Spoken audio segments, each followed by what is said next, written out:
Hello and welcome to Palace Intrigue. I am your host, Mark Francis. Andrew's quiet life at Royal Lodge appears to have slipped into what one newspaper calls a state of arrested adolescence. With no official duties and little to fill his days, the Duke reportedly rises late, takes breakfast served by staff, and retreats to a cavernous sitting room where a massive television dominates the wall. According to The Sun, he spends much of his time there watching war films, golf, or playing video games, particularly combat titles like Call of Duty. Royal author Ingrid Seward recalled a visitor's recent encounter. A friend of mine went there to have a meeting with Fergie. The door was opened by a butler and they went into a very grand reception room, which was hung with beautiful paintings from the royal collection, and there were fine carpets and furniture. He and Fergie sat at a huge mahogany table. The butler served hot drinks, but there was no sign of Andrew at all. But as he was about to leave, Fergie said, "You must meet Andrew." The prince was in a huge sitting room and Andrew was just lying there on a massive sofa, watching TV on the biggest screen my friend had ever seen. It seemed to take up the whole of a wall. It seemed to him that their lives were quite separate. She was carrying on with the business of doing business and he was watching television. His life is very empty, he's very lonely, and I think he's probably extremely bored. I remember Fergie telling me way back then that Andrew had always loved video games and he's an aficionado of television. Sources close to the household say the Duke rarely leaves the Windsor estate, venturing out only twice a week for horse rides or occasionally for shooting.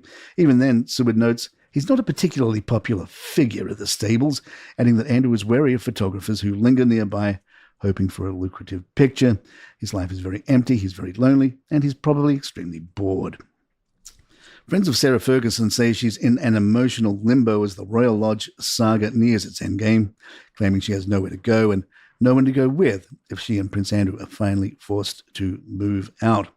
Her future is hanging in the balance. Reports say that she does not plan to continue to live with Andrew following the Royal Lodge era.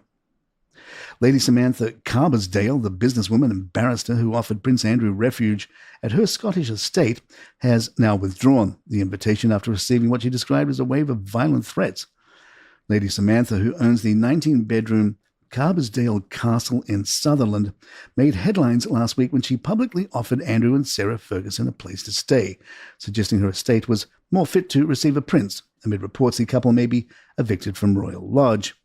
But the backlash was swift and intense. In a post on Facebook, she revealed she had been subjected to abuse and intimidation following the offer. Though she has now rescinded her invitation to Andrew, she emphasized that the property remains at the disposal of the royal family should they ever require it. Lady Samantha also confirmed she has been in correspondence with King Charles, keeping him updated on the ongoing restoration work at Carbisdale Castle. She said the king had followed her proposal with interest. As the "where will Andrew live" speculation continues, one theory suggests Charles may exile Andrew to the Castle of May in the Scottish Highlands, complete with a resident donkey named Alice for company. Sources suggest the castle, formerly the beloved retreat of the late Queen Mother, has been floated as a possible destination for the Duke. The property, which Charles now owns, sits amid the Caithness countryside and features not only grand gardens and royal china, but also farmyard animals, including rabbits, ducklings, and a wooden cow called Daisy. Royal author Andrew Lowney speculated that Andrew might instead favour a move abroad, joking that it's more likely that Air Miles Andy would end up somewhere like Abu Dhabi, where he has a standing offer of a salubrious palace courtesy of the ruling house of Nayan. But royal commentator Duncan Larcombe told Metro that any such relocation would be a tough sell. He said, "I would find it very unlikely that Andrew would ever agree to go up there and live. I think it would be far more likely that he will give up Royal Lodge reluctantly and move into something more modest.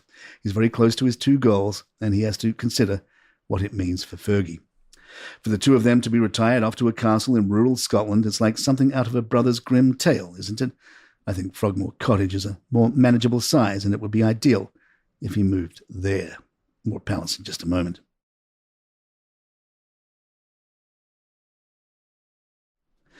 A royal tech blunder sparked fresh embarrassment for Prince Andrew, but as things go in the Andrew-verse, this is nothing.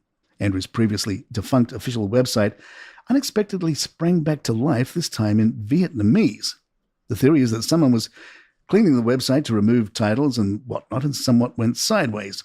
It appears the redirect from Andrew's old domain, thedukeofyork.org, quietly broke. Instead of sending visitors to the main royal.uk site, as it has done since his 2019 resignation as a working royal, the domain appears to have relaunched and in Vietnamese.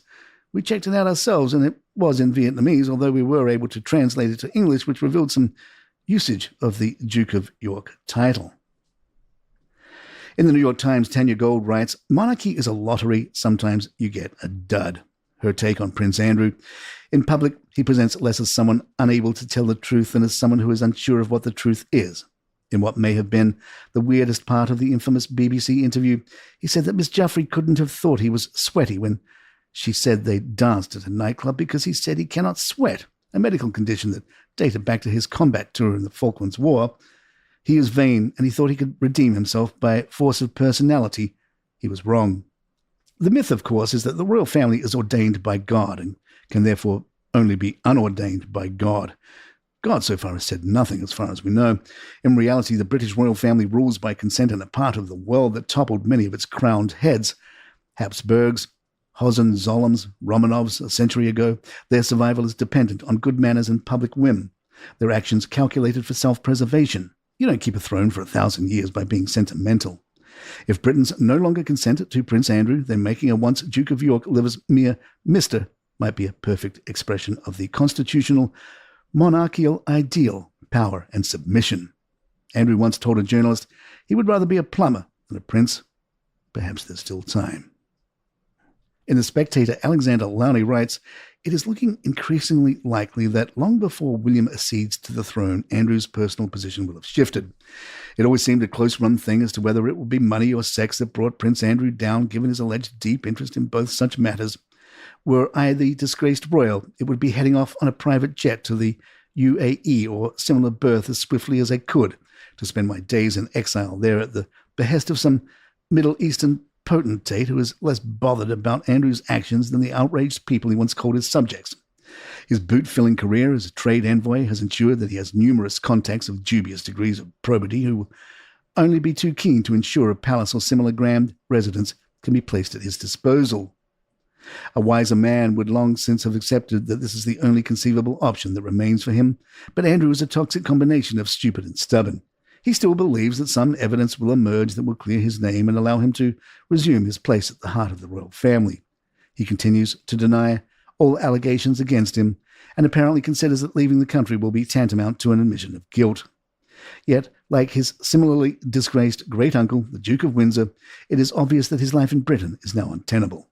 It would be better for all concerned, not least the family that he continues to profess loyalty to, if the nation were rid of this decidedly persona non grata figure once and for all. And there you have it.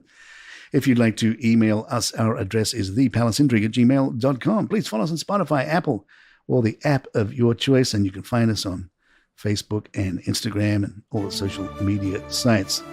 I'm Mark Francis. My thanks to John McDermott. This is Palace Intrigue, and good times.